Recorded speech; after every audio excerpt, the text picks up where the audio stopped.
Em maio de 2024, o El Niño chegou ao sul do Brasil na forma de chuvas que não davam trégua. Naquela época, o Lago Guaíba alcançou a marca histórica de 5,2 metros em Porto Alegre e o rio Taquari chegou a 34 metros. Cidades inteiras desapareceram debaixo d'água, infelizmente 184 pessoas perderam sua vida, quase 200 mil famílias perderam suas casas da noite para o dia e as perdas estimadas para a economia brasileira somaram cerca de 6,6 bilhões de reais. Ou seja, uma verdadeira tragédia. Menos de 2 anos depois, enquanto muitas famílias ainda buscam reconstruir suas vidas, um novo alerta foi dado. E dessa vez ele pode desencadear uma crise ainda maior. A NOAA, a Administração Oceânica e Atmosférica dos Estados Unidos, estima mais de 95% de chance de um El Niño muito forte, com quase 70% de chance de que seja o maior desde 1950, aconteça. E para você entender o peso desses números, eu preciso explicar como eles classificam esse fenômeno. Os cientistas dividem os eventos do El Niño em 4 níveis de intensidade: fraco, moderado, forte e muito forte. O que define em qual nível o evento se encaixa é a temperatura da superfície do mar numa faixa específica do Pacífico Equatorial, uma região que os climatologistas chamam de Zona Ninho 3.4, o termômetro oficial do fenômeno. Quando a temperatura ali fica 1,5 graus acima da média histórica, o evento é classificado como forte. Quando passa de 2 graus, entra na categoria do super forte, ou um super El Niño, e o NOAA não está apostando nisso no escuro. Existe uma coisa se movendo debaixo do oceano agora mesmo, de forma silenciosa, invisível olho nu, mas que é gigantesca, e é ela que está gerando esse alerta. Os cientistas chamam de onda Kelvin. A onda Kelvin é uma superfície de massa aquecida que viaja de maneira escondida nas profundezas do Pacífico Equatorial, entre 50 e 250 metros abaixo da superfície, longe de qualquer câmera ou de um satélite comum. Ali embaixo, a temperatura normal da água tenderia a ficar entre 10 e 14 graus Celsius, mas as leituras mais recentes mostram essa massa entre 6 e 8 graus acima disso. Em alguns pontos, ela já passa de 10 graus acima do normal. Para você entender o tamanho desse evento, o ar aquece e esfria em horas. Já o oceano não. É por isso que quando a superfície do oceano se move até meio grau da média, os cientistas já entram em alerta. Agora imagine uma massa de água maior do que o Brasil, 10 graus mais quente do que deveria estar, avançando silenciosamente rumo à América do Sul. Segundo meteorologistas, essa onda tem potencial de gerar um El Niño ainda mais forte do que o que a gente viu em 2015, que foi um dos mais fortes já registrados, com temperatura 2,3 graus Celsius acima da média. Naquele ano, os impactos na economia agravaram a crise pela qual a gente já passava no governo Dilma. A safra de grãos perdeu 23,9 milhões de toneladas, frente ao que era esperado, por uma queda de 10,3%.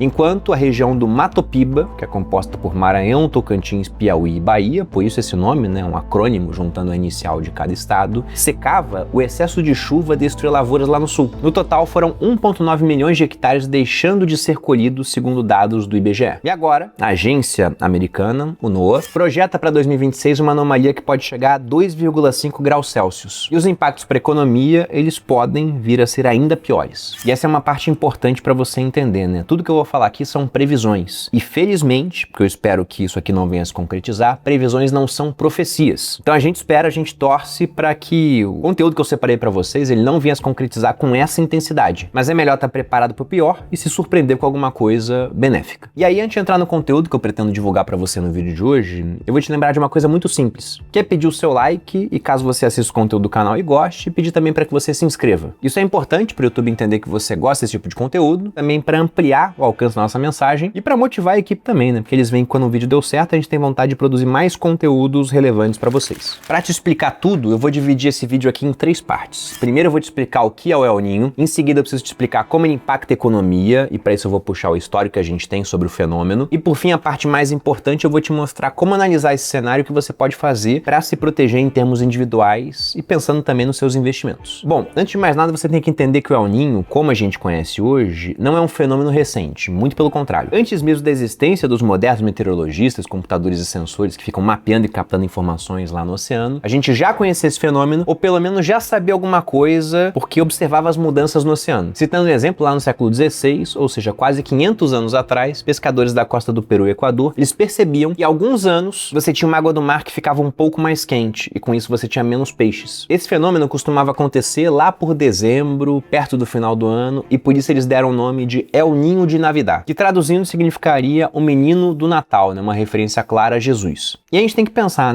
mas como esse fenômeno ele se forma? No dia a dia, existem alguns ventos que sopram numa direção específica. Eles saem da América e vêm em direção à Ásia, a região da Papua Nova Guiné, da Austrália, da Indonésia. Esses são chamados ventos alísios. E uma coisa que esses ventos fazem no Oceano Pacífico é pegar água quente, que está perto da costa do Peru e do Equador e empurrar essa massa de água para a Ásia. E quando eu falo que o vento empurra a água, eu não estou falando que ele está empurrando a chuva, né, a água que está nas nuvens. O vento ele está realmente empurrando a água mesmo. E agora, uma coisa que talvez você já tenha imaginado, né, se a água quente ela vai para lá, o que acontece na costa da América do Sul, a água fria ela toma esse espaço, ela sobe, e isso é ótimo para pesca. Primeiro porque a água fria ela consegue guardar mais oxigênio do que a água quente, então os animais que vivem ali têm mais oxigênio disponível. E segundo porque quando essa água fria ela sobe, ela traz um monte de nutrientes juntos, um monte de comida. Por isso a vida marinha é muito mais rica na água fria do que na água quente. Quando eu fiz o meu vestibular, lá na época de estudante, eu lembro que isso aconteceu na região de Cabo Frio, a Ressurgência. Então é algo que eu diria que é pelo menos similar. E é exatamente por isso que a região da costa do Peru e Equador tem tanto peixe. Só que isso que eu acabei de descrever é a situação normal, sem a ocorrência do El Niño. No El Niño vai acontecer o oposto. Em algum momento, por razões que a ciência ainda não consegue explicar por completo, esses ventos alísios enfraquecem e podem até mudar de direção. E quando isso acontece, a água quente começa a atravessar o oceano de volta em direção à América do Sul. Como você deve ter imaginado, a água quente que normalmente iria embora da costa da América, agora ela fica ali. E essa concentração ela não é pequena, é uma região imensa do Oceano Pacífico. E quando eu digo imensa, né, pense em centenas de metros de profundidade, centenas de quilômetros de largura e mais 1000 quilômetros de comprimento. Para você ter uma ideia, é uma quantidade de água quente maior do que a do território do Brasil inteiro. Então isso é o El Niño, uma concentração de água quente na superfície do Oceano Pacífico, perto da América do Sul, que os ventos deixaram de levar em direção à Ásia e Oceania. Só que na meteorologia, uma coisa nunca acontece sozinha. Aquela história do efeito borboleta, né, de uma borboleta batendo asas e provocando um tufão em outra parte do mundo, ela foi descoberta literalmente na meteorologia. Por isso, a gente também chama de El Niño todas as consequências que vêm depois disso. Primeiro, o Oceano Pacífico esquenta, aquela água quente que antes ficava do lado da Austrália, agora está espalhada por milhares de quilômetros do oceano. Quando a água esquenta, ela evapora, bilhões e bilhões de litros de água se transformam em vapor, eles sobem para a atmosfera e formam nuvens gigantescas. Essas nuvens não ficam paradas, elas seguem o vento. E quando o Pacífico esquenta, o vento muda de direção. Essas nuvens carregadas que deveriam descarregar a chuva onde sempre descarregava, elas vão descarregar em outro lugar. De modo que o lugar que sempre recebia chuva, ele deixa de receber. É por isso que o Nordeste seca, enquanto no Sul o efeito é o contrário, né? Chove demais. E no Sudeste e no Centro-Oeste a temperatura dispara com ondas de calor gigantescas. Tudo isso causado pelo aquecimento das águas do Pacífico. E isso, logicamente, não é só no Brasil, isso acontece no planeta inteiro. Você tem enchentes na Califórnia, secas na Indonésia, tempestades no Peru, incêndios florestais gigantescos na Austrália. O clima do mundo inteiro ele vira de ponta cabeça. Mas para você entender como ele mexe com a economia, eu tenho que voltar um pouco no tempo. Vamos para o ano de 1877, quando chegou o dia 19 de março. Aqui no Brasil, nenhuma gota de água caiu no céu lá na região do Nordeste. E aí os sertanejos, eles já anteviam a desgraça que viria. Para quem não sabe, esse é o dia de São José, ele é o padroeiro do Ceará e das chuvas. E até hoje, quando não chove nessa data, eles já sabem que vão ter um ano de seca. Só que naquele dia, o pessoal não poderia imaginar que a estiagem que apenas começava seria tão violenta e prolongada, de modo que, em termos relativos, provocaria a maior catástrofe da história do Brasil. Foi chamada a Grande Seca e se arrastou por 3 anos. As estimativas mais conservadoras indicam que a quebra generalizada das colheitas provocou uma fome em massa, responsável, quando você pensa em termos globais, por entre 30 a 50 milhões de mortes. Para você ter ideia, isso é equivalente a entre 3 e 4% da população mundial daquela época. Se a gente fosse aplicar esse mesmo percentual de mortalidade à população atual, a gente estaria falando de alguma coisa em torno de 250 milhões de mortes. Então isso é o Brasil inteiro e mais praticamente a Argentina deixando de existir, a população toda desaparecendo. Na época, porém, ninguém tinha acesso à explicação científica, né? As pessoas só iriam compreender o que estava acontecendo mais de um século depois. Por aqui, os rios eles secaram, as plantações morreram, milhares de cabeças de gado tombaram e cidades inteiras ficaram sem água. Se a gente olha os registros da época, a gente vê crianças e adultos reduzidos a pele e ossos, corpos marcados pela desnutrição extrema, retratos que expunham ao país e à coroa, a gente era uma monarquia na época, a realidade brutal da fome no Ceará e adjacências. Os relatos da época eles também são igualmente dolorosos. Um dos mais fortes está no livro Memória sobre o Clima e Secas do Ceará, de 1877, escrito pelo senador Pompeu de Souza Brasil. Nele, a gente lê o seguinte: os infelizes que fugiam aos ladrões e à fome corriam em bando aos grandes povoados, e pelas estradas, campos, praças e ruas iam deixando insepultos os cadáveres dos que não podiam resistir. Há pouco tempo eu li o livro A Guerra do Fim do Mundo, do Mário Vargas Llosa, que fala sobre a Guerra de Canudos. Livro muito interessante. Ele romanceia a Guerra de Canudos, né? Romance que eu digo é porque ele conta uma história, mas não uma história de amor, embora até tenha história de amor ali no meio. É um retrato cru do que aconteceu, baseado no livro de Euclides da Cunha, que em si é bem descritivo sobre a guerra. Isso aconteceu depois dessa grande seca, mas essa seca é o tempo todo referenciada lá, porque várias das pessoas que estavam vivas em Canudos passaram por isso. E o resultado nessa época, ele foi devastador. Foram quase 2 milhões de nordestinos expulsos da região e cerca de 500 mil pessoas que morreram. Isso dava algo em torno de 5% da população do Brasil da época. E pegando em números mais gerais, nós tivemos 12% da população das províncias diretamente atingido pela seca na época. Pensa que, naquele momento, sem qualquer tipo de explicação científica disponível, as pessoas recorriam à fé para entender a tragédia. O senador Figueira de Melo, que era um dos primeiros a levar esse tema ao Senado, ele chegou a declarar o seguinte, para atestar o que eu disse aqui, abre aspas, na minha humildade, com grande sentimento de verdade, senhores, eu reconheço que a mão da providência divina fere a minha província e outras vizinhas como castigo por terem se afastado das leis divinas e das leis morais. Então, na cabeça dos sertanejos da época, isso era um castigo divino. A seca, ela durou 3 longos anos, ela só terminou em 1880, quando, mais uma vez no dia de São José, a chuva finalmente voltou a cair. E os nordestinos, exaustos, né, puderam respirar de maneira mais aliviada. Aí, pula no tempo, 100 anos depois, já nos anos 80, esse mesmo fenômeno voltou a atingir o Brasil com força. Novamente no sertão nós tivemos meses sem chuva, muita gente fugiu atrás de água, deixando para trás casa, terra, animais. E lá, enquanto o Nordeste secava, o Sul enfrentava o problema oposto. Em Santa Catarina, por exemplo, os rios transbordaram e várias cidades ficaram inundadas. Em Blumenau, choveu por 5 dias seguidos e o rio Itajaí-Açu, ele chegou a 15,34 metros. Um nível que se manteve por cerca de 32 dias e deixou a cidade isolada, sem energia, água potável ou comunicação. Nós tivemos fábricas alagadas, trabalhadores ilhados nos próprios locais de trabalho, sem poder voltar para casa, e muitas famílias que perderam contato com o resto da cidade. O estrago ele foi generalizado. Só em Santa Catarina foram 135 municípios afetados e cerca de 198 mil pessoas que ficaram desabrigadas, sendo que 49 infelizmente morreram.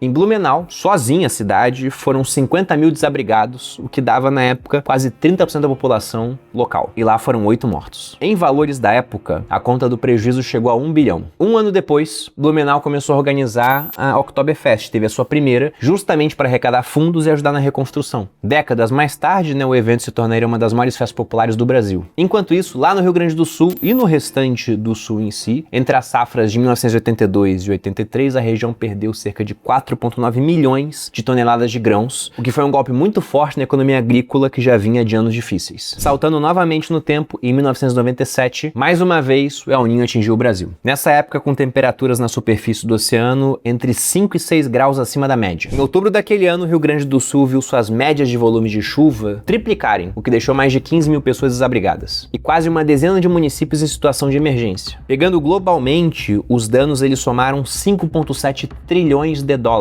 Por conta da gravidade, os economistas passaram a estudar a extensão das perdas. O estudo conduzido na época por especialistas do Dartmouth College revelou que os eventos do El Niño eles se estenderam por cerca de 5 anos após a ocorrência, com impactos maiores em países onde a agricultura tem um peso significativo na economia. Indo agora para 2015, a produção de grãos teve queda de 10,3%. O PIB do agronegócio ele recuou por 3 trimestres seguidos, fortemente impactado pelas culturas de milho, algodão, laranja e cana-de-açúcar. Globalmente, o fenômeno afetou a agricultura, segurança alimentar e os meios de subsistência em diversas regiões do planeta, o que levou cerca de 60 milhões de pessoas à insegurança alimentar, segundo dados da ONU. E não pense que aquilo que ocorreu fora do nosso território não venha nos afetar. Quando El Niño ocorre, o impacto ele atinge com muito mais força economias emergentes e o motivo ele é muito simples. Alimentos são uma parte da cesta de consumo maior em comparação a países desenvolvidos. Aqui seria mais ou menos nos emergentes 29%, nas economias desenvolvidas alguma coisa em torno de 14% da cesta de consumo. Ou seja, né, quando o preço da comida ele sobe, o efeito na inflação total é muito mais violento em países como Brasil, Índia, Colômbia, em comparação aos Estados Unidos e Europa. Na Austrália, país responsável por alguma coisa entre 15% e 18% de todo o comércio mundial de trigo, o problema é que quando El Niño chega, ele desloca chuvas e resseca o solo, de modo que essa fatia inteira do mercado global de trigo, ela simplesmente pode evaporar. De um ano para o outro, uma das maiores fontes de trigo do planeta, ela pode desaparecer. Na África, o cenário é ainda mais grave. O bloqueio das chuvas sazonais deixa milhões de pessoas que sobrevivem da agricultura de subsistência simplesmente à mercê da seca. E o golpe mais mais duro cai justamente sobre o milho no sul do continente, um alimento que ele sustenta boa parte da região. Já em regiões como o sul da Ásia, o sul da África e partes do leste asiático, é esperada uma queda em torno de 20% até 50% na produção de arroz. E aí, enquanto o mundo lida com as suas perdas, o Brasil enfrenta os seus próprios desafios, diria até que de forma paradoxal, porque aqui o efeito funciona como uma gangorra. As frentes frias que vêm do sul, elas encontram bloqueios atmosféricos e ficam paradas, concentrando chuva no sul e parte do sudeste, o que traz riscos elevados de desastres no ambiente urbano. Ao mesmo tempo, o centro-oeste, a Amazônia e o nordeste enfrentam uma seca severa e os rios baixam. As balsas não conseguem navegar, comunidades ficam isoladas e o frete encarece para tudo que entra e sai da região. Essa gangorra ela atinge dois pilares da cadeia alimentar mundial ao mesmo tempo. O excesso de água no sul inviabiliza a colheita de arroz e soja, já que o solo encharcado ele impede o acesso das máquinas. Lembrando que a soja não é qualquer cultura, né? Em 2025 ela representou 21,6% do PIB do agro e 5,4% do nosso PIB nacional. Enquanto isso, a seca no centro-oeste ela compromete o milho, que não vai parar direto na sua mesa, mas vai parar na mesa dos animais, vamos dizer assim. Cerca de 70% do milho produzido no Brasil vira ração para frango, porco e boi. Quando falta milho, a ração encarece, o abate encarece, a carne sobe no mercado e quem paga a conta é o consumidor. Tudo isso gera um choque na oferta que faz com que em anos de El Niño vários alimentos da cesta básica disparem de preço. E o mercado financeiro já está se preparando para esse choque. O BTG Pactual, por exemplo, elevou sua expectativa de inflação para 2027 de 4,2% para 4,5%,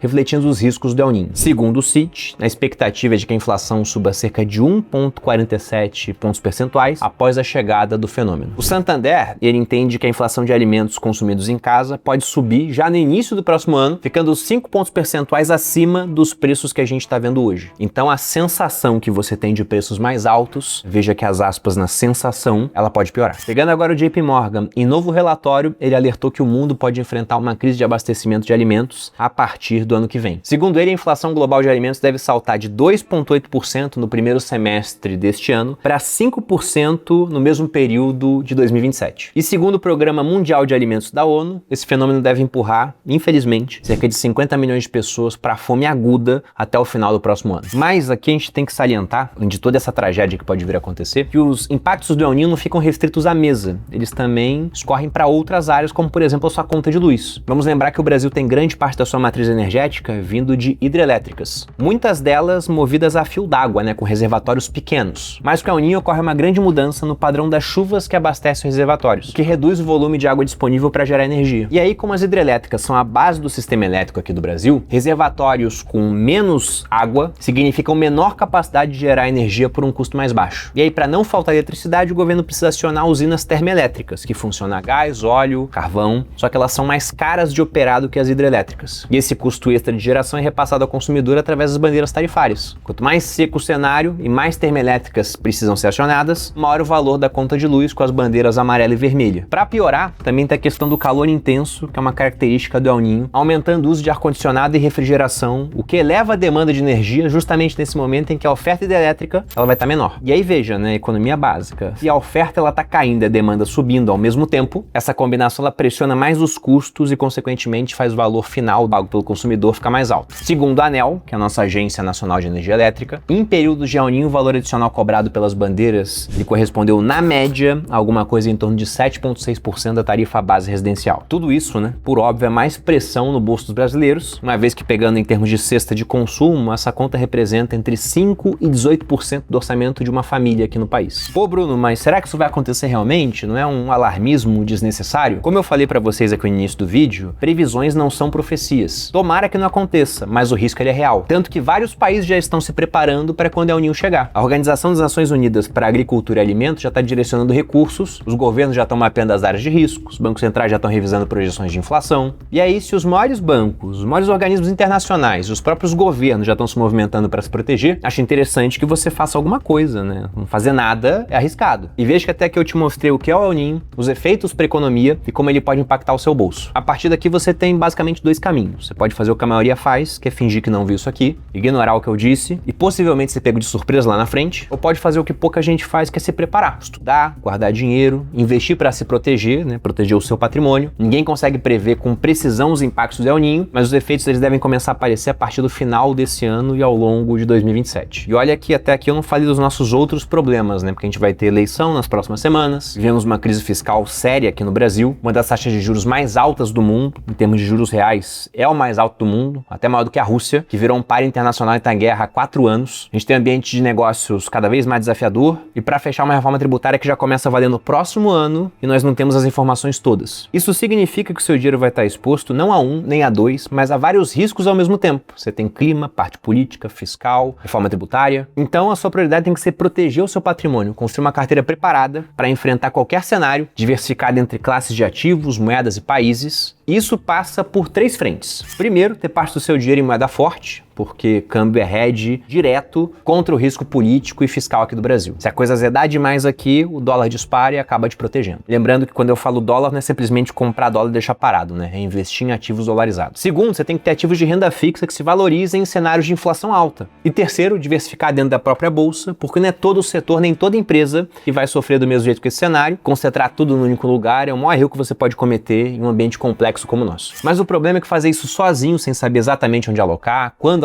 quando desalocar também, uma posição já deu que ela tinha que ter dado, é onde a maioria das pessoas erra e acaba perdendo justamente tentando se proteger. E é por isso que eu decidi abrir a turma 37 do Viver de Renda. Durante 3 meses, eu e meu time vamos te entregar 12 aulas ao vivo, mas todo o conteúdo gravado para você assistir no seu ritmo. Você vai ter acesso direto a um grupo de especialistas para tirar qualquer tipo de dúvida, carteiras recomendadas prontas, para você não perder tempo tentando acertar sozinho, e agentes de IA para acelerar a sua tomada de decisão. E dessa vez a gente tem um bônus muito interessante, porque os 1000 primeiros a entrar vão ganhar uma experiência exclusiva aqui dentro do Grupo Primo. Um evento presencial para conhecer o escritório, conversar comigo, entender o negócio por dentro, tirar foto, sendo que não serão os 1000 de uma vez, a gente vai dividir isso em 10 dias, são no máximo 100 pessoas. Para quem ficou interessado, basta tocar no link aqui da descrição ou escanear o QR Code que deve estar aparecendo na tela para garantir sua vaga na lista de espera. E aí, antes de você fechar esse vídeo, deixa eu te mostrar porque você tem que aprender a analisar bem os ativos. Enquanto eu gravo, 3 dos maiores bancos do Brasil, o Itaú, o Bradesco e a Genial Investimentos, já publicaram relatórios dedicados a mapear empresa por empresa para ver quem vai ganhar e quem vai perder com esse super El-Ninho. Vamos começar aqui pelo agronegócio, né, que é onde o impacto ele costuma ser mais direto. A SLC Agrícola, por exemplo, tem quase metade da sua área plantada concentrada na região do Mato Piba, né, aquela região de Maranhão, Tocantins, Piauí e Bahia, que é justamente a mais exposta à seca prevista para esse ciclo. O próprio relatório do Bradesco é direto ao dizer que a maior exposição ao Nordeste torna o El-Ninho um desenvolvimento negativo para essa empresa. E aí, indo para outra ponta do país, lá no sul, a 3 Tentos está posicionada exatamente no local que, digamos assim, vai ser o lado bom da moeda para eles. Lá o excesso de chuva tende a favorecer a produtividade da soja e do milho. E por isso, na visão do banco, eles colocaram a 3 Tentos como a principal escolha do setor agrícola nesse cenário. Pegando uma outra empresa do agro famosa na bolsa, a Brasil Agro, o problema está na cana-de-açúcar, que já entregou 28% menos volume do que o esperado nos primeiros 9 meses do ano fiscal. A própria empresa, ela admitiu que isso teve relação direta com os efeitos climáticos. Enquanto isso, a São Martim e a Jales Machado, que também trabalham com cana, elas podem se beneficiar, porque o histórico mostra que o El-Ninho tende a aumentar a produtividade dos canaviais nas regiões centro-oeste e sudeste em alguma coisa em torno de 5%. Partindo para o setor de proteínas, queridinho de muita gente, o problema lá não é direto, ele é indireto. A JBS, a Marfrig e a Minerva, elas dependem fortemente do preço do milho e do farelo de soja para alimentar o gado, os porcos e as aves. Se a safrinha de milho no centro-oeste atrasar por causa da chuva irregular, o custo da ração sobe e a margem dessas empresas acaba ficando apertada. Pegando agora o setor elétrico, né, a lógica ela se repete. A Axia Energia, ela tem 64% da sua capacidade instalada concentrada no norte e nordeste, que são regiões que devem sofrer mais com a seca. Já a Copel, que está concentrada no sul, ela está numa posição bem mais confortável porque ali a previsão é de chuva volumosa. E aqui tem um detalhe interessante, né? Geradoras com portfólio mais flexível, como por exemplo a Eneva, elas podem até se beneficiar financeiramente, porque quando falta chuva o governo tem que acionar as termoelétricas, mais caras, que são as usinas que embolsam essa diferença. Pegando agora o setor bancário, porque tem desdobramentos para quem fornece crédito rural. O Banco do Brasil, o Banco ABC e o Banrisul aparecem como os bancos mais expostos, porque eles concentram boa parte dos empréstimos no setor do agronegócio. E aí, logicamente, se o produtor rural ele não colhe, ele não tem dinheiro para pagar o empréstimo e o banco tem que aumentar suas provisões para cobrir esse risco. E olha que aqui a gente está tendo basicamente um retrato das gigantes, né? As empresas em bolsa são as grandes vencedoras do nosso país. Elas têm um caixa mais robusto, elas têm crédito a taxas mais baixas, têm times muito profissionais de gestão, abundância de dados. E aí veja que se o Super El-Ninho já aperta o pescoço do pessoal que tem essa estrutura, esse tamanho, imagina o que ele pode fazer com um pequeno produtor, com a empresa familiar, com um negócio que não tem reserva para atravessar um ano ruim. É aí que a conta, ela infelizmente não fecha. Muita gente pequena, infelizmente, não vai sentir só o aperto. Eles podem quebrar. E é exatamente esse tipo de leitura, de saber onde estão as oportunidades e onde é que estão os riscos, que a gente vai construir junto junto na turma 37 do Viver de Renda. Eu fico por aqui, espero que esse vídeo tenha te ajudado. Se você gostou e tem amigos que estão interessados em ver os impactos do El Niño, compartilhe. Um grande abraço e até a próxima.